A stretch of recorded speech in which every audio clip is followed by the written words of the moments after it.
Shalom Bapak Ibu Saudaraku, kita bersyukur Tuhan pertemukan kita di Jumat pagi ini.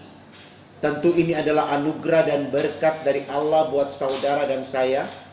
Maka mari kita yang mengalami kasih karunia Tuhan ini, kita bawa kesediaan kita untuk menerima firman Allah lewat perenungan di pagi hari ini. Mari kita awali dengan doa saudaraku, mari kita berdoa. Tuhan Yesus, terima kasih karena Engkau terus ada untuk kami.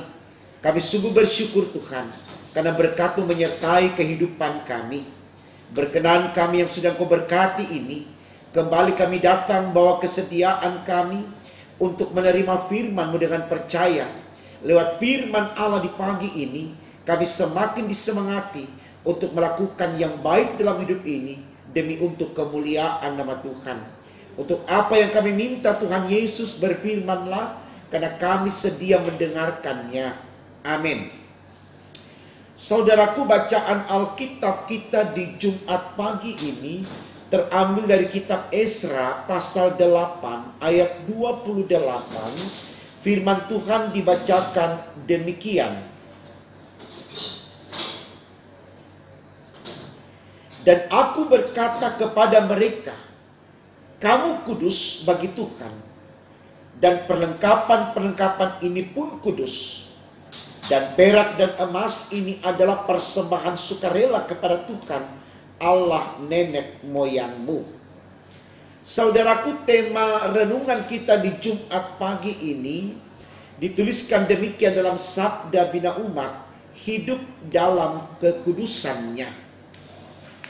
Saudaraku, kalau kita berbicara tentang kekudusan, artinya bagaimana manusia memahami untuk hidup dalam kesucian di hadirat Allah tentunya, maka ini bukan sesuatu yang mudah untuk dilakukan. Kenapa demikian Bapak Ibu Saudaraku?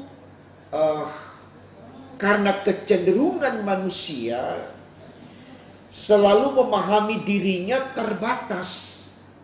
Ini persoalan. Selalu memahami dirinya hanyalah ciptaan yang diartikan memiliki kekurangan. Sehingga dalam apa yang dimengerti ini sulit bagi manusia untuk memahami bahwa dia ini adalah gambar Allah, ciptaan yang termulia. Itu bisa kita lihat dalam kitab Kejadian, pasalnya yang pertama. Ini yang mau disemangati kembali Bapak Ibu Saudaraku,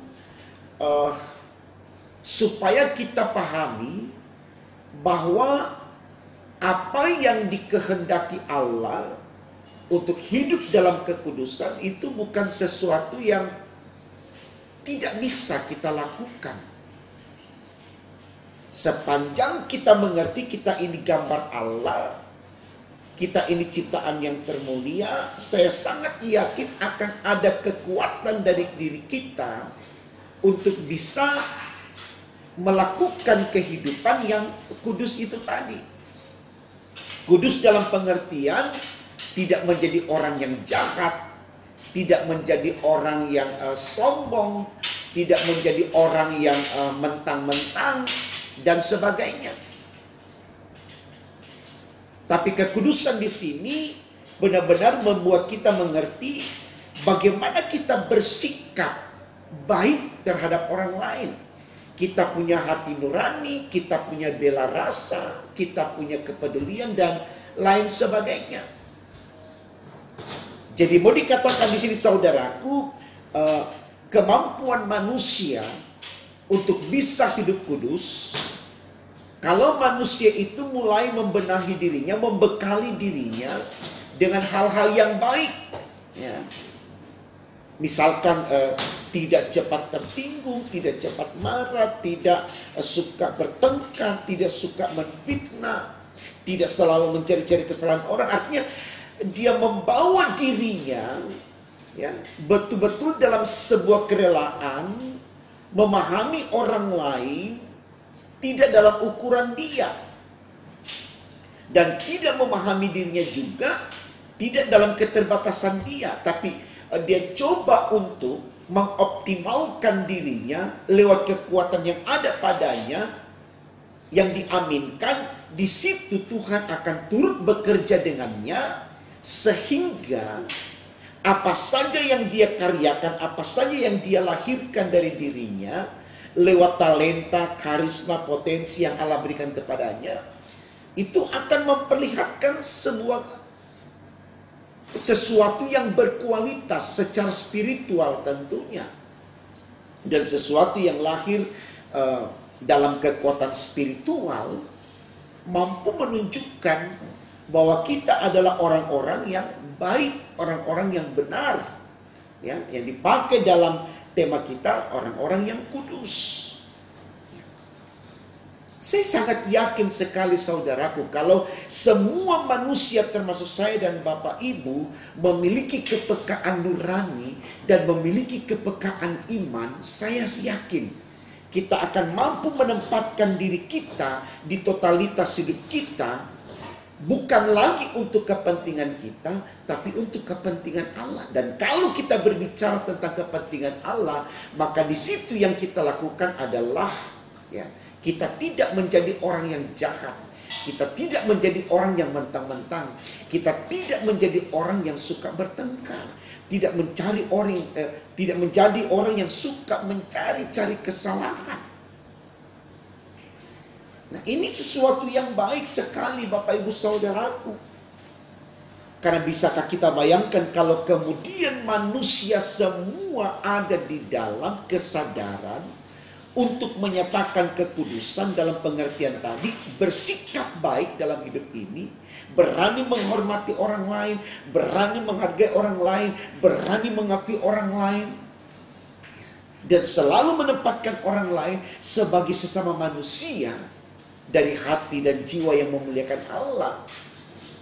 Maka tentu kehidupan yang akan kita lakoni secara bersama adalah kehidupan yang selalu memberikan suasana nyaman, tentram, bahagia. Dan ini adalah sesuatu yang terbaik yang diinginkan oleh Allah di dalam kehidupan kita, Bapak Ibu Saudaraku. Jadi mari, ini bukan sesuatu yang sulit. Ini sesuatu yang mudah sekali untuk kita mengerti. Jadi jangan kita kembali memahami kita ini manusia biasa, sehingga wajar kalau kita melakukan kesalahan dan wajar kalau kita tidak hidup kudus. Tidak. Coba berusaha untuk tidak menjadi pemarah, tidak menjadi orang penfitnah, tidak menjadi orang yang suka bertengkar, tidak menjadi orang yang suka mencari kesalahan orang, tidak menjadi orang yang merasa lebih hebat daripada yang lain. Saya yakin kita akan menjadi orang yang baik. Maka secara otomatis kebaikan yang ada pada kita akan membawa kita kepada kehidupan kudus. Itu yang diinginkan oleh Allah. Ini yang mau diungkapkan oleh Esra saudaraku di dalam bacaan kita. Ayat 28 dikatakan begini. Dan aku berkata kepada mereka, kamu kudus bagi Tuhan. Dan perlengkapan-perlengkapan ini pun kudus. Artinya, kalau jemaat atau orang Israel yang telah keluar dari Babel di tempat pembuangan menyadari bahwa komitmen mereka adalah untuk menyembah Allah setelah sekian lama mereka terpengaruh dengan penyembahan berhala, maka kekudusan yang ada pada orang Israel pada waktu itu akan juga berdampak pada persembahan, pada perlengkapan-perlengkapan perjamuan. Artinya kekudusan itu akan terjadi kalau manusianya memulai dari dirinya. Ya, itu dikatakan kamu kudus bagi Tuhan. Maka perlengkapan-perlengkapan ini pun akan kudus. Bahkan perak dan emas adalah persembahan sukarela kepada Tuhan Allah nenek moyangmu, itu juga akan menjadi kudus. Jadi kalau manusia sudah duduk sehati, sejiwa, satu tujuan dengan tidak mencari kepentingan yang sia-sia, kepentingan sendiri, maka itu akan berdampak kepada semua yang ada di sekitarnya, termasuk ruang ibadah, sarana ibadah, dan persembahan kita kepada Allah. Saya tidak yakin saudaraku ya, kalau kemudian orang yang baik akan memberikan persembahannya dengan sungut-sungut. Saya tidak yakin.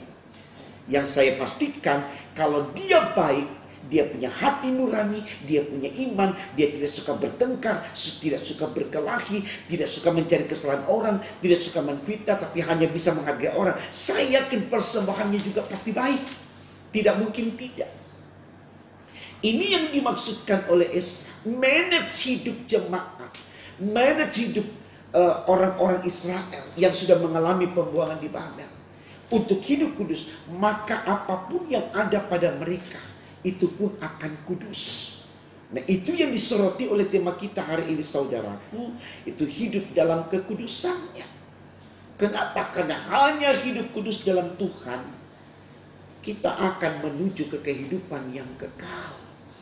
Jadi kalau Bapak, Ibu, dan saya ingin hidup, mengalami hidup kekekalan, berjuanglah di tengah kelebihan dan kekurangan kita untuk tidak menjadi orang yang suka melahirkan hal-hal yang negatif, ya, orang yang suka menimbulkan kerusuhan, orang yang suka menciptakan kekacauan. Tidak, tapi kita menjadi orang-orang yang membawa damai, ya. Bahasa yang selalu saya pakai dalam setiap pemberitaan firman, kita tidak menjadi provokator, tapi kita menjadi dinamisator. Kalau kita sudah mendinamiskan, hidup kudus itu dengan sendirinya akan tercipta. Orang yang hidup rukun pasti orang-orang baik. Tidak mungkin dia jahat.